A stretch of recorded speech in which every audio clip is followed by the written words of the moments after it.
It is my great pleasure now to invite to the stage to talk about the theme of head and heart health. We are all one body, we are all one being. He's going to join the dots. He is Associate Professor Scott Clarke from the Society of Mental Health Research, a really vital institution that brings together leading and emerging career researchers to really add some data points to mental health science. Scott is head of the discipline of psychiatry at the University of Adelaide here on Kaurna country, a consultant psychiatrist with the Central Adelaide Local Health Network. His clinical and research interests focus on that intersection between mental and physical health, as we're discussing, but particularly cardiometabolic risk in severe mental illness, psychopharmacology and personalised medicine. Please welcome Scott. Thank you. Those intros always go too long, no matter how short you write them. So it's great to be here today.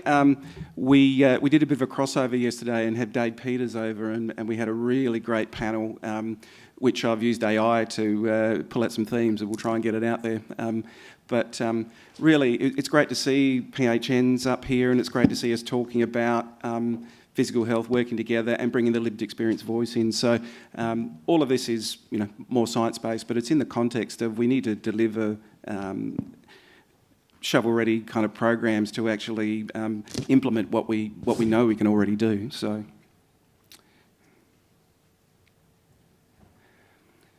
these are figures that people are familiar with equally well, should be very familiar with. So the burden of extra mortality in people with mental illness is terrible. Chronic diseases 10 times more premature. The life expectancy gap and 80% of people with a serious mental illness also have a serious physical problem. And so if you look at the emerging data, we can see that, particularly things, and we're not talking just about chronic serious psychotic illness here, we're talking about more common conditions like depression, particularly depression is skyrocketing past some of the other health conditions, and particularly post-COVID. And you can see here some sort of large-scale data, national figures showing that people with a mental illness have much higher rates across the board of a range of chronic conditions. And here's some data from Russell here, and we're looking at the excess mortality, and we can see that across heart disease, lung cancer, respiratory disease, self-harm, and also a range of cancers, the excess burden is substantial. If we look at cardiovascular disease, so this is a large scale meta-analysis, and we can see that particularly in schizophrenia and major depressive disorder, more so than schizophrenia, because we often think patients with chronic psychosis, their healthcare is worse, but actually major depression is a significant problem. This is some local data. So my colleague Lisa Wilton, for many years we've been massaging the local monitoring program and putting in data capture and things, and this was the first tranche of data we got when we first implemented things. You can see there, so each of those lines is the number of presentations for a patient on clozapine per year. You can see some patients were very high service users, and there was one person at the front there that had cardiomyopathy and was presenting with physical health all the time. But you can see there's a significant number of medical and surgical presentations on top of psychiatric presentations, and half the patients on clozapine are turning up for a physical reason to an emergency department with a year. That's serious issues. And we look at how they presented, and that data's a little bit hard to read. I never got around to tidying that slide up. It's been 10 years or more now. But you can see chest pain, which we know with heart disease and clozapine, trauma may be related to self-harm. Constipation is a serious issue, infection, and as you sort of scale down, a certain number of those get admitted, so chest pain and infection and surgical issues, and some of that's related to cancer and some of it's related to constipation. So there's a significant burden in modifiable risk factors, and it's And I guess there's lower rates of health service access, and we've been talking with the PHNs here about how we can build better systems to get people to address their physical health. And as a psychiatrist, I do my best to manage physical health, but often patients that I see don't see anyone else. And so I've got to try and be a GP. And we do have guidelines implemented locally with Lisa and the clozapine team around that. And obesity is a massive problem. You know, we have the new GLP-1 antagonists, which can drastically reduce weight. We've got clinical trials that we can't get semaglutide for. I'll show you one at the end. So it's all been gobbled up by Hollywood, and we can't actually get it to the patients just to run the clinical trials, let alone treat people with it. So, and this is sort of a layout of the blueprint for where we need to intervene. So, and as you can see, it's not just about chronic psychosis, mood disorders as well. There's a lot of information there, but intervening in terms of tobacco use, physical activity, sedentary behaviour, poor diet, poor sleep. And some of these things are tied into the psychosocial issues. So if you don't have money, your diet's pretty poor. If you're depressed and unwell, you don't go out and exercise. So all of these things feed into, you know, there's the social determinants of health that feed into these patterns. And you know, diet is a major issue for people with mental illness, and we know that people with psychotic illness, potentially some of this is associated with medication as well in terms of appetite, but it's harder to get the message out to some people. And Samantha Thompson, who was going to be here today but is presenting at SMHR, I think, has done a piece on health literacy. So how do we, and there's a great intervention by a team from Queensland called VisiCards, and we're trying to implement that locally, and you'll hear about that if you haven't already. I think Lisa's going to talk about that. So how do we get people to understand their health needs if they, you know, don't understand the risks that are facing them, and doing that in an appropriate way. But you can see there, you know, the daily intake of a lot of energy, carbohydrate concentrated foods and fatty foods is not managed well. And our medications, so we can choose less metabolically active medications. We can try and reduce polypharmacy, and we can try and manage that with the patient and engage with the patient, but we need to do that in a more systematic way. And we've been talking about at the conference at SMHR about pharmacist detailing, how we do that on scale and how we get people engaged in that. We've just done an analysis that Prof. Schubert's going to present tomorrow. We've looked at the All of Us database, and we've found that incredible amounts of polypharmacy. There's a couple of drugs like Wellbutrin and trazodone that are they're not really indicated to be more effective, but they're used highly because they're marketed and towards trying to find a solution for people. And trazodone's used for sleep inappropriately. But what we found is that people that have a less distinct diagnosis, so the diagnosis is more non-specific, or people with complex personality disorders, or people with multiple disorders get polypharmacy, where there's no, there's no evidence. And so we really need to, that's at scale across the US. We're talking about, 1 million people. We can find a signal in there. So that's going to be a really powerful paper when we get that out soon. And we can see also that, within our different groups, we can choose, there's a range of side effects. And so clozapine has the worst side effects, but it is the most effective for people that don't respond to any other antipsychotic. And our challenge is to intervene to reduce the risk factors and get people safely onto clozapine, as many as possible, so that they can get the benefits. The broader challenge is that we try and work out how to capture what clozapine does, because we really don't know what it does. It doesn't really bind tightly to dopamine receptors, and so there are other aspects of clozapine that are working. If we can develop a non-toxic clozapine, that would be great. And we know that clozapine, interestingly, has the lowest rate of mortality across all the drugs, and that's largely because it works better to manage psychosis and I guess, associated mood. But it still has the highest rates of cardiovascular disease. So it's effective, but it's also, we need to manage the side effects. So to take a slight sidestep, the side effects of medications and the disorders themselves have overlaps in terms of genetics. So people that have mental health disorders, and there's an example of mood disorders here, the genes that are associated, and when we're talking about gene associations, we're talking about fractions of percent. So I guess if we combine genes together in a polygenic risk score, so we look at the genes that are associated with disease, whether it's physical disease or it's mental illness, you might explain 1 or 2, 3, 4%. With lithium, we've squeezed it out to about 14, 15% of the variance by considering the genes involved by multiple polygenic scores. So this is the risk across all the genes. And so we're only talking about limited, but there is shared risk. And that shared risk manifests not only through the genes themselves, but through some of the environmental conditions and how they impact on people's behaviours. And so people that are more risk of metabolic syndrome if their diets are bad, or if they're taking medications that make it worse, then they're more at risk. And so the challenge is for us to identify people at more risk and then put some of these interventions in place. We can see here that, so this is a paper from our team, Asmir and Amare, who's an up-and-coming genomic star.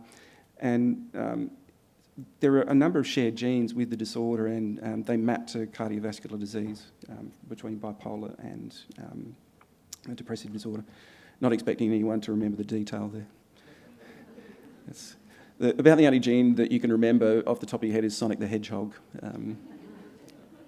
Some people have made inventive names so that their names will stand out. So what can we do? So in terms of the Lancet, and there's ongoing commentary from the Lancet, and there's a lot of Australian research has been involved in this, is really it's about how we get integrated care going, and this is what we're talking about here with the PHNs. And we implemented a clozapine clinic in Midwest on Port Road down here in a GP clinic. And I'd go down once every 2 months, and the patient's physical health was taken care of, and any problems, and I was on the phone. And I'd go down and do the clozapine monitoring. But unfortunately, we had a bit of...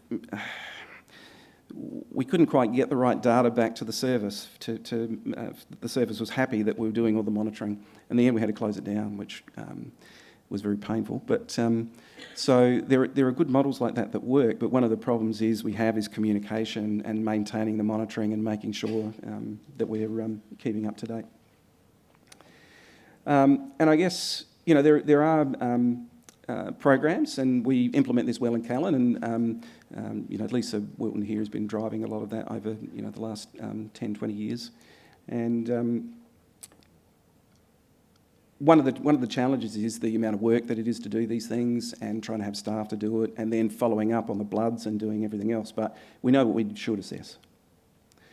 But there's other evolving themes that are coming. So, and this comes from a sort of a psychiatrist perspective. So, are we actually prescribing the right doses? Are we selecting patients correctly? Can we personalise treatment? And the theme for the conference down at SMHR is personalising treatment.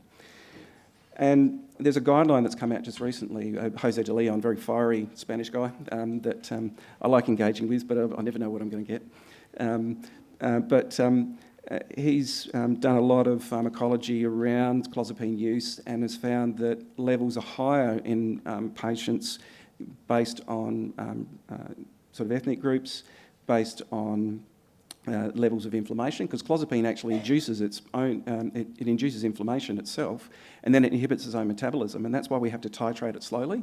Otherwise you get high levels, and that's where myocarditis and even a granulocytosis. So we've got evidence now that all of the effects are tied into more rapid titration. We actually titrate more rapidly here in Australia than other places, and it may be that we find that we need to pull it back a bit, or we need to titrate more slowly for some groups. But we looked at the whole of Callan, and we found that all the people that got myocarditis had risk factors, the risk factors that he identified, around obesity, which causes inflammation, elevated CRP, and other medications that interact.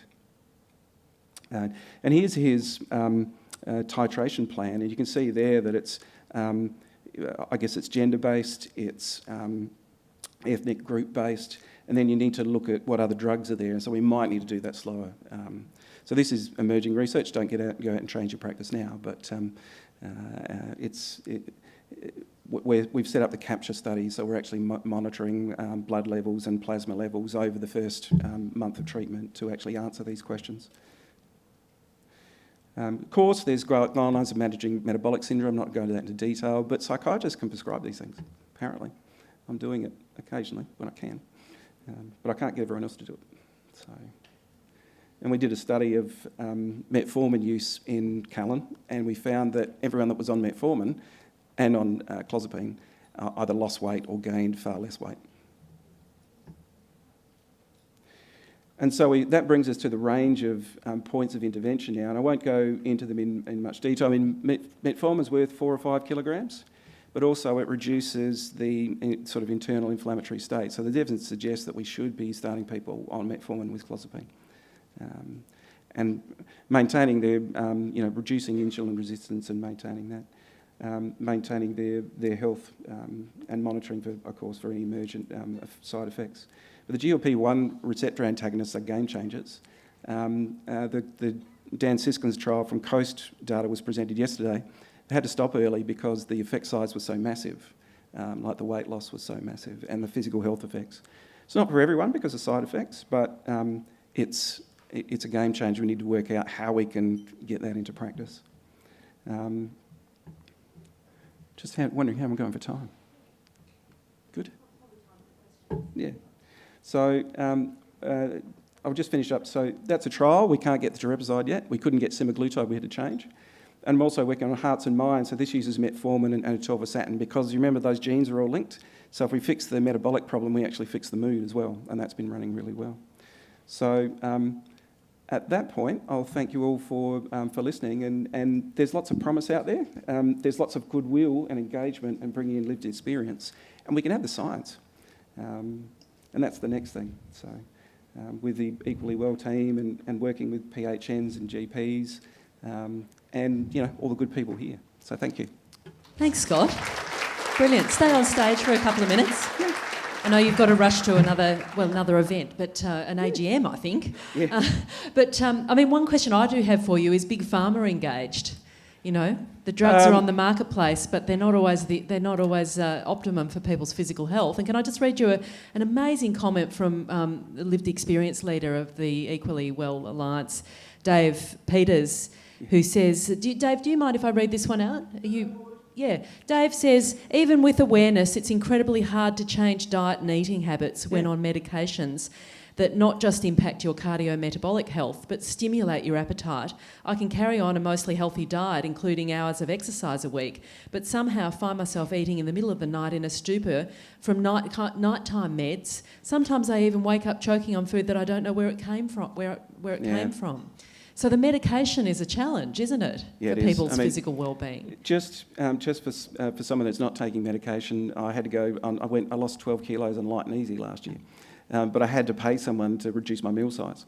So, change my diet. And so fully acknowledge those things. And that's where we need to hear from, that piece of research about how we best intervene with that is, far more valuable than the genomic research, where we're explaining, 2 or 3% of variance. So. Question for Scott from RT. Why isn't there a combination clozapine metformin tablet? Interesting. Good question. They're both off-label, maybe.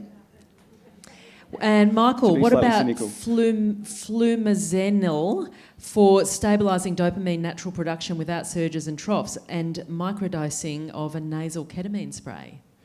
Okay, two very different questions. Yeah. I've done some trials. He's adventurous in his questions, Michael. I've done some trials with oral ketamine, and ketamine works, but not for everyone, but it can work amazingly. The challenge we have now is rolling out safe models of care and actually facilitating, even though it's going on the PBS, the costs around actually going through a course of ketamine, and also having a service to do it. We've got a paper in review that we say that the public service should own this. So I've got together with Colleen Liu and a few other people that we need to actually facilitate these treatments. In terms of new dopamine treatments, there are some non-dopaminergic agents coming out, some cholinergic agents, but what we struggle to do is set up a good trials network. So I've been setting up on trials in Adelaide, and I'll go talk to people about trials, and I'll go back to SMHR. But that sounds like an interesting trial. The challenge is getting the money where we're not well funded in mental health compared to oncology or sort of any other area of medicine to run those trials. But what we need to build is trials networks like the Magnet Network, like AAPEC, which is another psychosis trials network. And so we can answer these questions, we just need the money and we need to train more academics. So. Scott, we're so grateful for you being here at the Equally Well conference this year. Thank you for the presentation very much. And on behalf of the conference, we'd like to give you a little gift. Oh, thank you. Thank you so much. Keep doing good work, guys.